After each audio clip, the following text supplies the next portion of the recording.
everybody, welcome back to Crandall Reviews. I'm Matt Crandall.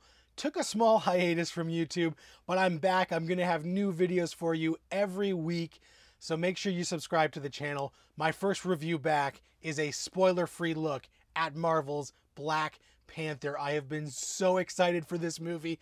Getting Chaka and Chala in Captain America Civil War was amazing to see these characters finally on the screen.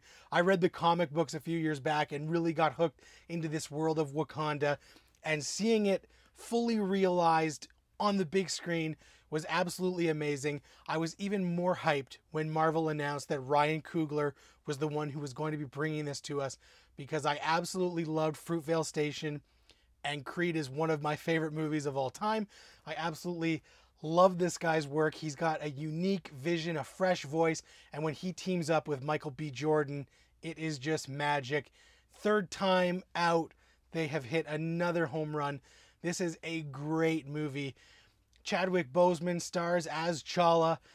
No major spoilers here. I'm going to talk about stuff that you maybe already know from the trailers, but I'm not going to spoil any of the plot details. Chadwick is great. He's sturdy as just the leading man who has to ground the movie.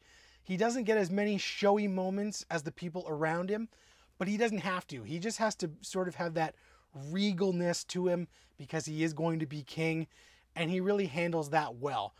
When this movie starts, we get a brief history of sort of what Wakanda is all about. We then come, and it's fairly slow to start, not in a bad way, but if you're expecting nonstop action out of the gate, you're not going to get it. It really takes its time. It slowly reveals the world of Wakanda to us, their traditions, the different tribes that make up Wakanda.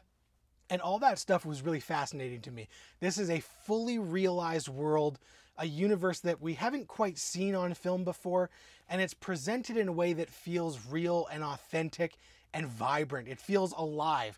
You know, when we go to Asgard, we sort of only see Asgard from the perspective of the royal family. We don't really get a sense of a lot of the people. But in this, we get a sense of all these different tribes that make it up, all the technology, the vibranium, all the cool stuff that makes Wakanda unique. And it just feels real, grounded, and rich. It's a richly detailed thing, full of history and tradition, and we really get a great sense of that.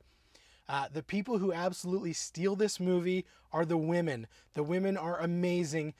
Angela Bassett as Black Panther's mother is so good. His sister, played by Letitia Wright, is absolutely hilarious. Really, when the movie came alive for me was when Black Panther and his sister had some really funny banter. That was when I was fully invested in the movie, and from there on, it really was in high gear. The Dora Milaje, the warriors of Wakanda, led by Denai Guerrera, Michonne from The Walking Dead. Absolutely amazing. Okoye is one of my favorite characters in the movie. She is so badass. She gets lots of great moments. And the beautiful Lupita Nyong'o, I'm absolutely in love with her. And her Nakia was just elegant and classy. The other people who really steal a lot of this movie are the villains. I love Andy Serkis. When he gets to chew the scenery in this movie, we have a blast.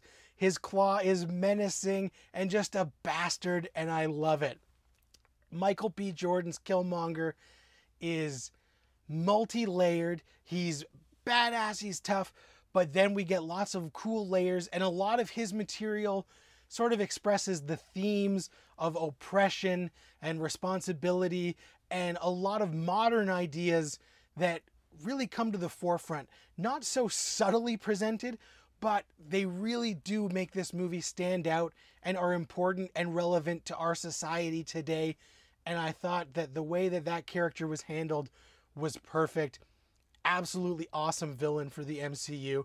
I was also really happy that Martin Freeman finally got a beefier role.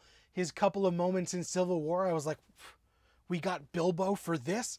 But finally, Bilbo and Gollum get some really nice moments, and it was fun to see him be able to play around a bit. The only negatives I have of this movie, I thought the songs by Kendrick Lamar were great, and they really fit in with the tone.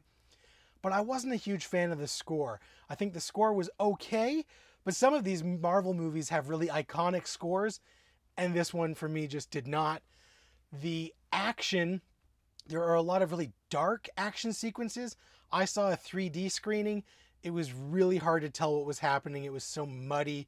I would definitely recommend 2D for this. And the big finale really gets bogged down in a lot of CGI overload.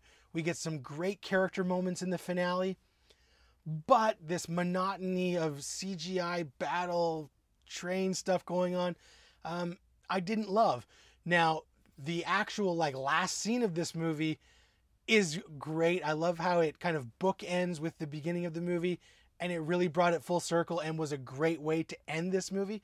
So even though we have the monotonous CGI finale, the actual end of the movie is fantastic and hopeful, and I left the theater with a smile on my face. There is a mid-credit scene and a post-credit scene. You're going to want to stay for that. The post-credit scene is not that substantial, but it's not a joke like the Spider-Man Homecoming one, so you're probably going to want to stay at least the first time you see it. I would absolutely recommend 2D. Like I said, the 3D was just so dark, but I was ecstatic with this movie because it feels fresh, unique, and just, it's so well made and so gorgeous to look at that you are going to have a blast for 2+ hours. I think Coogler did a great job. I can't wait to see these characters again in Infinity War. I'm so happy that we only have to wait a couple of months to see these characters back in action. And hopefully, if this does well, we'll get another Black Panther solo film. This one is definitely one of the best first entries in a series. So this is up there with Iron Man. I don't know where it stands overall in the entire MCU. I think I'll have to see it a couple more times to decide that. But in my opinion, definitely one of the best solo outings. A great start to the blockbusters of 2018. And a movie that lives up to the hype, is a cultural moment, and is just really damn good. So let me know what you thought or think of Black Panther. If you're going to see it, hit the comments, let me know. Thank you very much for watching the video. I'm happy to be back. I hope you guys will join me. And remember, no matter how much they beg, no matter how much they plead, never feed your mogwai after midnight.